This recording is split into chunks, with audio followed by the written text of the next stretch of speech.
Oke adik-adik, kali ini kakak akan menerangkan analisa gaya pada bidang miring. Setelah sebelumnya tadi pada bidang datar, kali ini pada bidang miring. Pertama, benda A berada pada bidang miring dengan sudut kemiringan sebesar θ. Ya. Dan diberikan gaya sebesar F1 sebesar 6 Newton. Kita analisa dulu gayanya. Yang pertama adalah gaya normal, gaya yang tegak lurus dengan alas yang ditekannya. Ya. Selanjutnya dari titik pusat benda ini adalah gaya yang tegak lurus ke arah bumi, yaitu gaya berat atau W. Ya. Dengan menggunakan prinsip sumbu X dan Y, kita bantu dengan menggunakan prinsip sumbu X dan Y supaya kita mudah menganalisanya. Ya. Ini sumbu X, ini sumbu Y ya. Sumbu Y. Ya. Karena ini gaya tidak lurus, ya, ini kan membentuk sudut. Sudutnya yang terjadi di sini sebesar θ. Jadi sudut θ itu sama besarnya dengan sudut yang berada di sini. Sudut antara sumbu Y dan gaya berat. Jadi bukan sudut yang antara sumbu X dan gaya berat, tapi antara sumbu Y dan gaya berat itu sudutnya θ di sini. Jadi jika di sini alfa, maka di sini alfa, gitu ya. Pokoknya sama aja antara besar ini dan ini. Tapi prinsipnya itu tadi, antara sumbu Y dan gaya berat. Oke. Kita proyeksikan berdasarkan prinsip sinus dan kosinus. Seperti kita tahu, prinsip sinus dan kosinus. Kakak beri sedikit penjelasan, jika ini θ, ini A, ini B, ini C, maka sin θ adalah B per C. Yang di depan dibagi yang miring. Cos θ adalah yang di samping A dibagi yang miring. Ini yang di samping dibagi yang miring. Sekarang ini ada satu sudut θ. Maka yang di samping, ya, ini adalah W cos θ. Ya. Jadi gaya ini W cos θ pada sumbu Y. Selanjutnya gaya yang pada sumbu X adalah kita proyeksikan pada sumbu X. Gaya sumbu X itu sebenarnya ini. Ini gaya sumbu X, yaitu gaya ya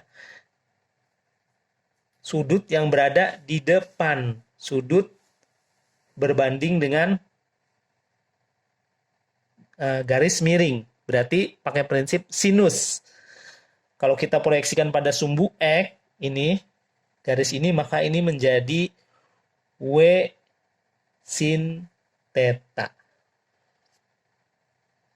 Jadi pada sumbu X di sini, arahnya sama, ada dua gaya yang bekerja. Yang pertama gaya F1 sebesar 6 Newton. Yang kedua ada gaya ini, W sin θ. Ini W sin θ ya. Ya. Ini tadi cos, yang ini adalah W sin θ. Dikeataskan di sini.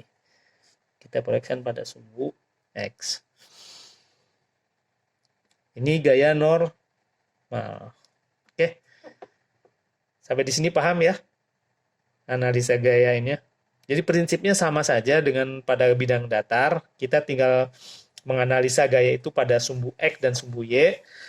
Nah, cuman pada bidang miring, dikarenakan adanya sudut, maka kita proyeksikan dulu terhadap sumbu X dan terhadap sumbu Y. Gitu.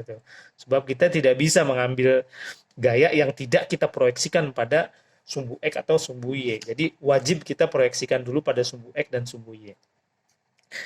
Sigma gaya pada sumbu Y itu 0 seperti biasa. Ya. Maka yang pertama yang bekerja pada sumbu Y, sumbu X, sumbu Y yaitu gaya normal dikurangin W cos θ sama dengan 0. N sama dengan N minus W adalah M dikali G. M-nya sama dengan 2, G-nya sama dengan 10. Jadi M dikali G cos theta sama dengan 0. N sama min M-nya 2, N-nya 10, cos-nya theta-nya kakak kasih 30, jadi cos 30 sama dengan 0. Jadi N min 20 dikali setengah akar 3 sama dengan 0. Cos 30 setengah akar 3, maka N min 10 akar 3. Atau N sama dengan 10 akar 3 Newton. Ini N-nya.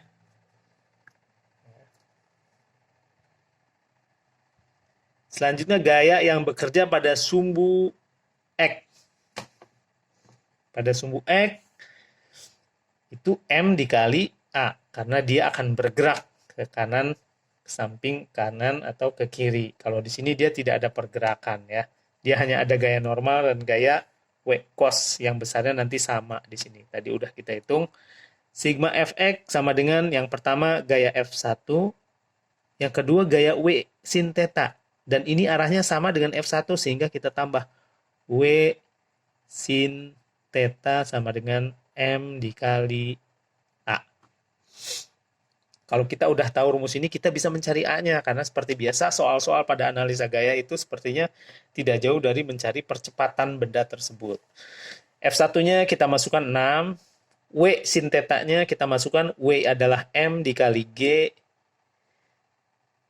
sin theta sama dengan M-nya 2 dikali A.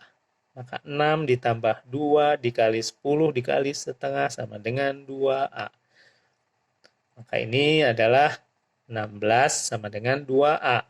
Dan A sama dengan 8 meter per detik kuadrat. Jadi kita tahu percepatan benda tersebut ketika diberi gaya F1 sebesar 6 Newton dengan sudut theta 30 adalah sebesar 8 meter per detik kuadrat. Bagaimana sekarang percepatan benda tersebut ketika kita beri gaya tambahan, yaitu gaya gesek. Gaya gesek pasti ke belakang. FK. FK, seperti kita tahu, FK adalah hasil dari mu K dikali gaya normal. Gaya normalnya kita udah tahu, ini mu K-nya kakak kasih di sini dari soal 0,2.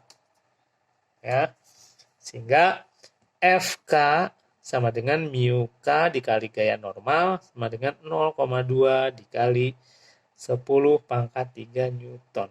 Sama dengan 2 akar 3 Newton FK-nya. Kalau kita FK-nya udah tahu, kita analisa lagi terhadap sumbu X sekarang. Sigma Fx sama dengan M dikali A. Berapa sekarang percepatannya ketika sekarang sudah ada gaya gesek? Maka kita masukkan seperti biasa, F1 positif ditambah W sin theta searah dengan F1 positif juga. Nah, dikurangin FK karena dia berlawanan. FK sama dengan M dikali A. F1-nya tadi 6, W sin theta itu 10. Ya. Ini 2 kali 10 kali setengah jadi 10 ya. Ini kan W sin theta ini MG dikali sin theta. Jadi ini 10, langsung kakak singkat ya. Dikurangin FK, FK-nya 2 akar 3 sama dengan M-nya 2 dikali A. Maka 16 dikurangin 2 akar 3 sama dengan 2A. Maka 2A sama dengan 16 minus 2 akar 3. A sama dengan 8 min akar 3 meter per second kuadrat.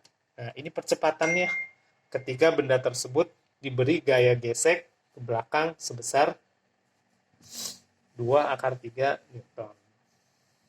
Jadi mudah ya analisanya. Oke adik-adik, sampai di sini dulu penjelasan kakak. Semoga bisa bermanfaat dan bisa dimengerti. Eh, dan nanti kita bisa berjumpa lagi di video-video kakak yang lainnya. Jangan lupa di subscribe, di like, dan komen agar bisa membantu channel kakak ini.